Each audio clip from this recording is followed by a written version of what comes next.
मित्रांनो खोत बघा किती मोठी आहे. बिल बघा बघा खूप मोठ्या साईजचं बिल आहे. तर मित्रांनो हा आपल्याला आकडा आहे ना तो मध्ये घालायचा आहे. हा अर्धवर्तुळ भाग आहे ना कव भाग तो आपल्याला बिलामध्ये घालायचा आहे आणि बघायचं आहे की याच्यामध्ये आपला खेकडा आदळतोय का नाही.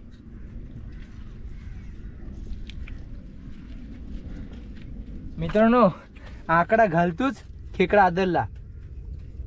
जाम मोठा आहे.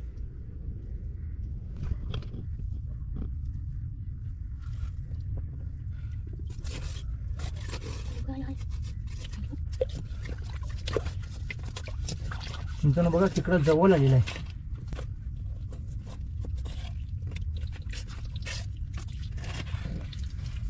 एक नंबर. पंगे बघा मस्त जाड्या साईजचे आहेत.